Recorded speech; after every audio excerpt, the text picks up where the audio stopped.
As far as the attack is concerned, I still haven't gotten a lot of information because I rely on Pete. But to me, it was an attack. It wasn't one strike, two strikes, three strikes.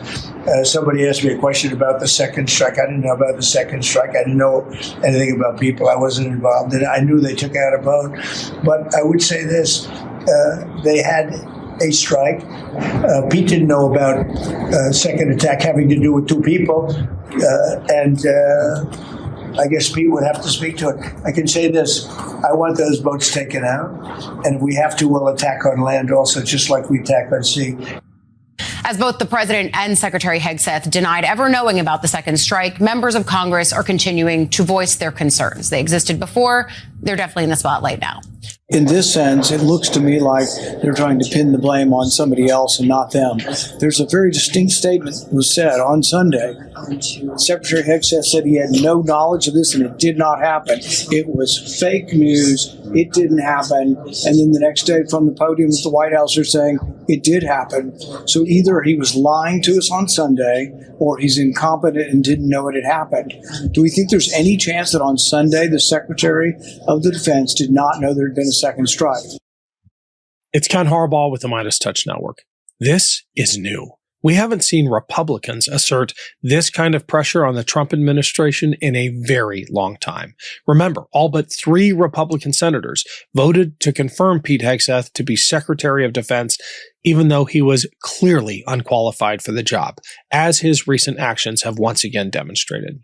I don't know if it's the fact that Trump is increasingly seen as a lame duck and no longer as terrifying to these Republican senators, or if some of them have genuinely rediscovered the fact that they are part of a separate branch of government. Either way, it appears that at least one kind of accountability for at least one part of the Trump regime may finally happen. Senator Elissa Slotkin from Michigan tried to sound the alarm during Hegseth's confirmation about how unfit he was to lead the department. She has been demanding accountability ever since, and now finally may have Republican senators on board. She also, as you well know, was one of the senators featured in the Don't Give Up the Ship video, reminding those in the military that they have an obligation to refuse illegal orders. For that, she was threatened by Donald Trump with hanging. I caught up with Senator Slotkin as she was headed to vote. There's lots happening in Washington right now, and leaders like Elissa Slotkin are doing everything they can to hold this administration accountable. Here's our conversation. Senator Elissa Slotkin, welcome to the show. I know we're on the clock. You've got to go vote, so we will jump right into it. It feels like, at long last, your Republican colleagues may be waking up to their responsibilities to provide oversight to the executive branch. Should we expect the kinds of hearings that the American people deserve into these strikes in the Caribbean and Eastern Pacific? Have we finally turned a corner in the Senate doing its job? And I'm not talking about you and your caucus. I'm talking about the majority. Yeah, I mean, look, I hope so. We've been asking for these kinds of public unclassified hearings since the first strike in early September, just because if we're going to be getting into armed conflict against a secret list of groups, the American people should hear that. It's not just about what the senators want to hear. And we've had a few classified briefings that were, not impressive from the legal standpoint. But the unclassified hearings are the way that the American people understand what is being prosecuted in their name. And I think that's just a basic thing that we should do if we're going to use lethal force. So I would love it. I'm glad that my chairman and ranking member sent a letter asking for all these things. We have been asking all fall. So, and we're coming up on Christmas. So proof is in the pudding here. We'll see what actually happens. You said your classified briefings have been unimpressive. One of the defenses the administration has offered from the press podium at the White House is that Congress has been briefed.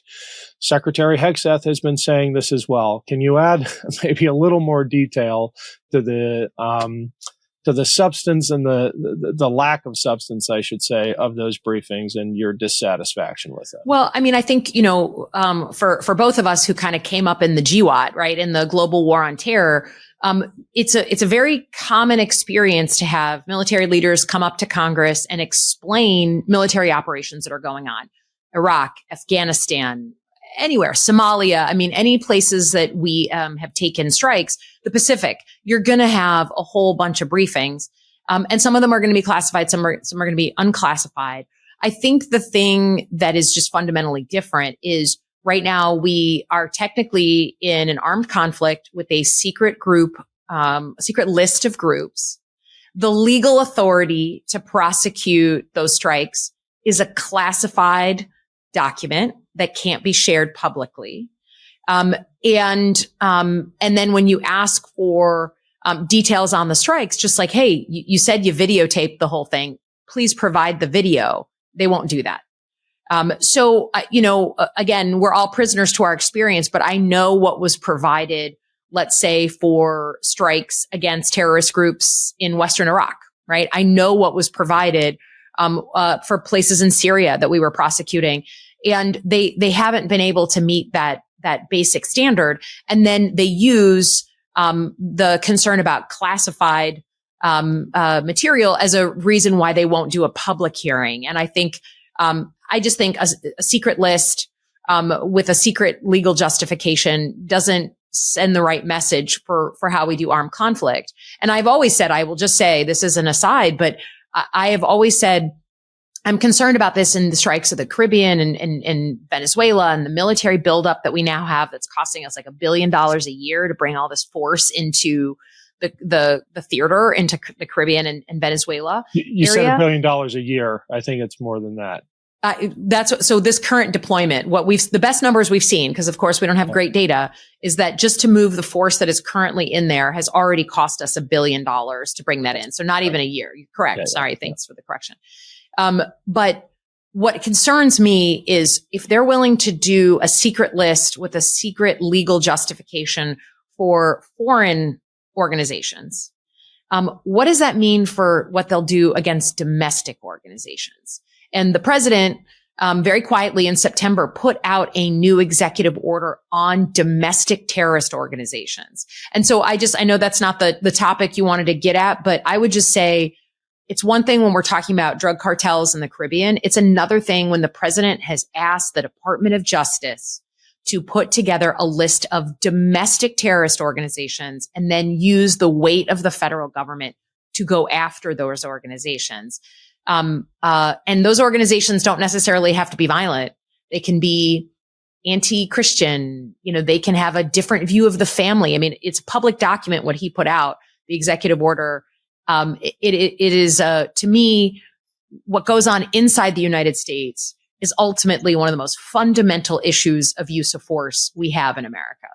Well, that's definitely relevant to this conversation we're having right now, because the legal regime under which they are attacking these boats is that they are taking out terrorists, a secret list of terrorists. But, right. That's what we're hearing from the spokespersons. And now anyone associated with Antifa, in air quotes, and other groups, as you alluded to, are also potentially designated as terrorists. We're already on the slippery slope. Last minute shopping during the holidays is the worst. You're running out of ideas, the stores are packed, and forget about finding parking. Aura Frames is the best last minute solution, a gift that actually feels thoughtful and personal. I'm one of those people who struggles with ideas for what to get my wife and family. I want something meaningful, something that doesn't feel rushed.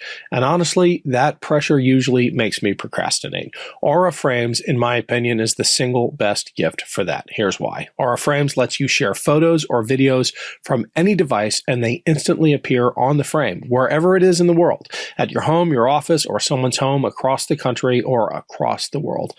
The frames are gorgeous. They display photos in true color, and they automatically adjust to the light in the room. When you turn out the lights at night, the frame turns off too, saving energy and letting you sleep. And the setup, about 2 minutes.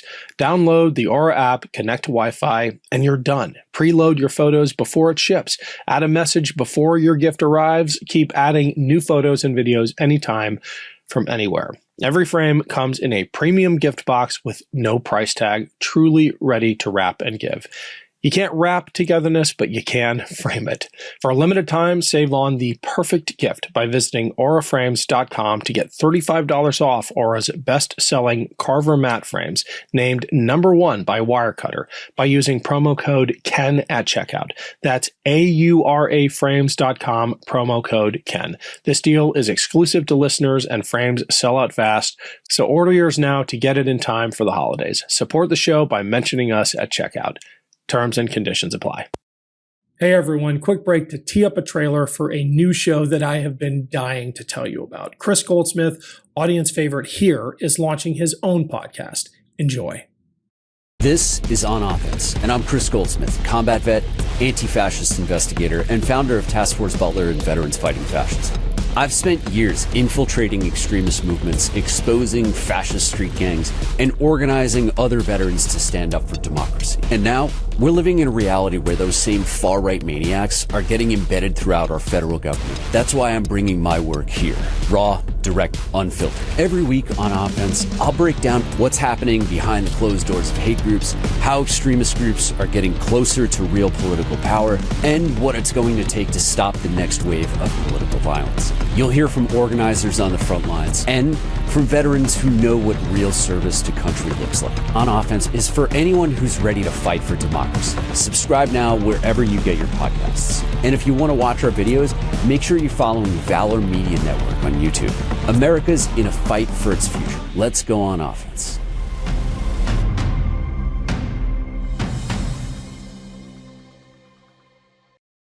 When you and the other 5 members put out that video reminding those in the military that their oaths lie with the Constitution and not the president, and that there is indeed an obligation to disobey illegal orders, did you have an inkling of what was coming? I mean, either you had an intuition or that is the best timing in politics. Yeah. So I think all fall, and frankly, even before the fall, we had all been hearing from our various, military friends, family, colleagues, veteran groups, veteran organizations that, hey, we're hearing from folks that they're concerned about deployments of the Guard and what they could be asked to do.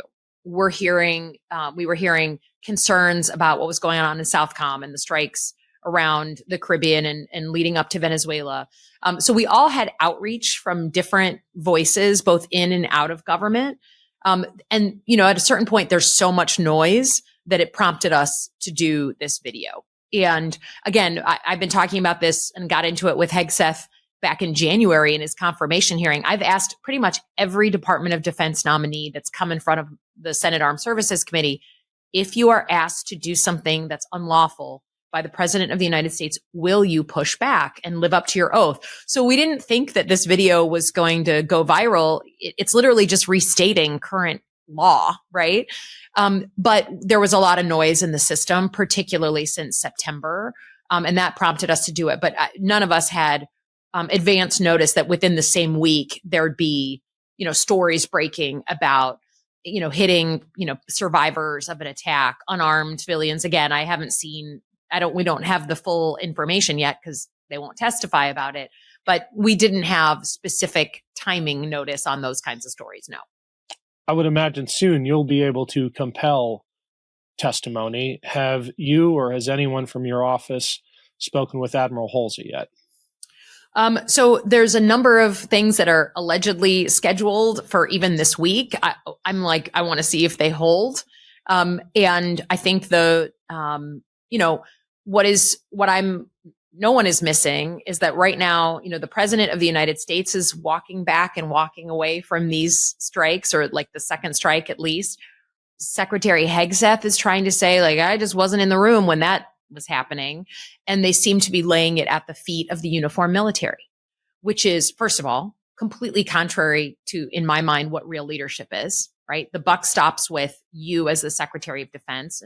And he wouldn't be the first Secretary of Defense to have complicated things happen, but you own it and you take accountability and, you say, we're going to do lessons learned and clean it up.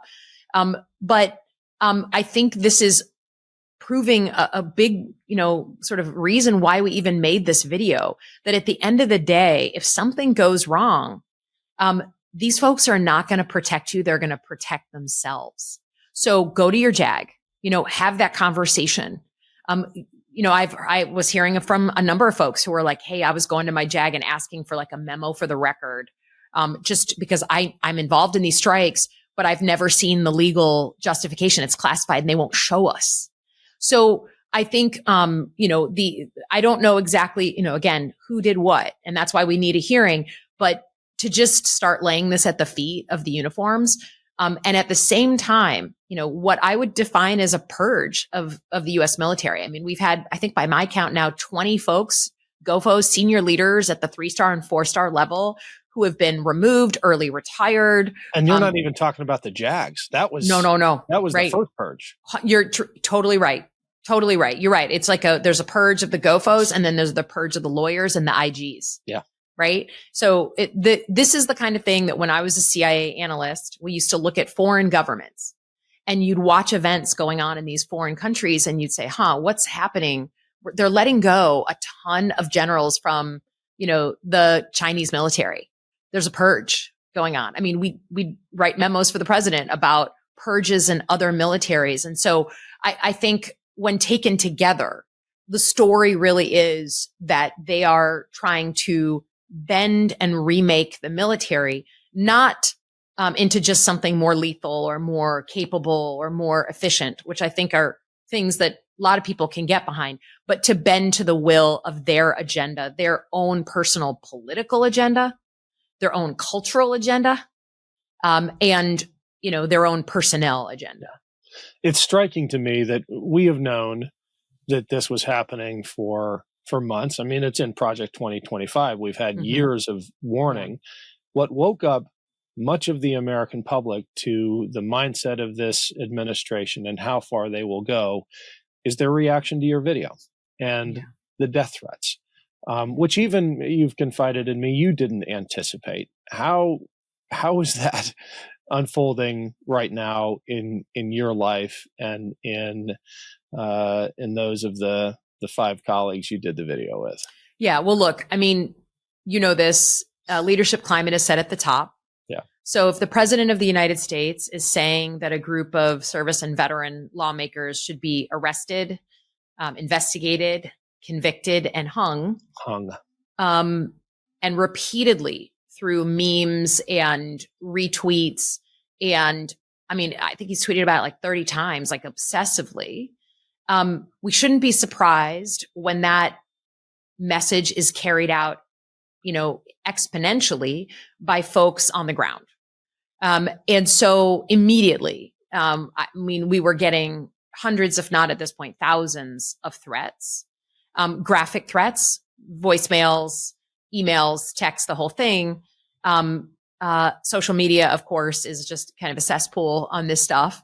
And then, certainly most of us were put on 24/7 security by the Capitol Police. That's still on for me. We had a bomb threat at my farm where I live. We had a suspicious package and the bomb squad came the next day, on that. My parents have been affected. We've had to put law enforcement out there to protect my family.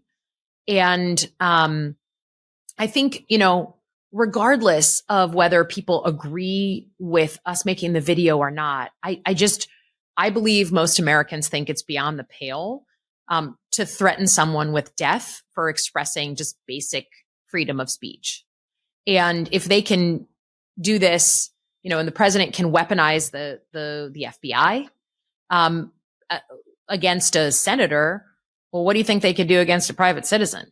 I mean, and I think that the death threats, the violence, the threat of violence, and the weaponization of the government against someone you disagree with, they are, I think, beyond the pale for the average American, whether we're agreeing on a point or not. And again, you and I have both served in dangerous places. This is not the first time that I have felt under physical threat, but it's a whole different thing when your family gets brought into it. It's a whole different thing when your staff gets brought into it. And they didn't sign up for this kind of thing. I appreciate the question, but, there is one person who's called for violence here. And unfortunately, it was the guy at the very top. The President of the United States. Last question, non sequitur, but I think your team prepared you for it. When the House flips, and God willing, when the Senate flips, I mean, that's a steeper hill to climb, but would you commit to the kinds of hearings, even a commission, a Warren-style commission to investigate the abuses of power at DHS, particularly by CBP and ICE, when you look at their policies, their human rights violations? How do we send a message that accountability is coming, not only to reinforce the importance of rule of law, but to deter some of the more egregious actions happening right now in our communities? Yeah, I would offer, I think there has to be more accountability, but, not 3 years down the road or whatever, but literally, I can't believe some of the images that I've seen come out of places like Chicago. Yeah. And frankly, when I was pushing to make the video with the other 5, I was focusing more, frankly, and had more concerns about the role of the military in our city streets in the United States than even the Caribbean issue.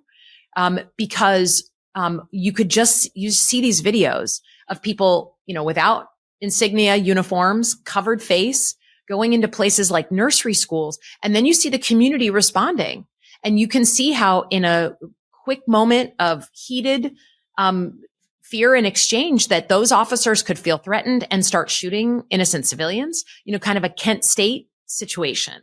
And the idea that American citizens would fear uniformed military, would fear federal law enforcement, not as someone coming to protect them and defend them, but actually as a threat, to me is a strategic and irreversible threat to the United States. That is a real problem if people fear people in uniform and the way that these folks are being thrown into these situations. So the answer is yes, there has to be accountability. There has to be a sort of conversation as Americans about the use of federal force.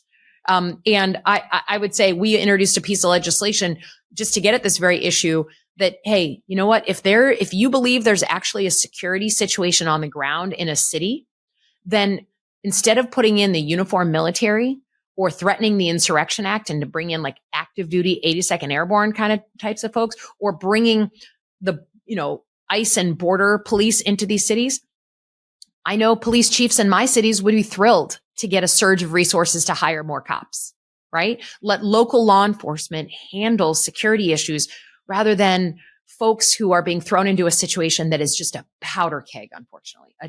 It scares the crap out of me. Well, we have both been in countries where the military is not seen as a protector. And God forbid we cross that Rubicon in this country. Senator, thanks so much for joining us. Appreciate your time. Thanks for having me. Good to see you. Love this video? Support independent media and unlock exclusive content, ad-free videos, and custom emojis by becoming a paid member of our YouTube channel today. You can also gift memberships to others. Let's keep growing together.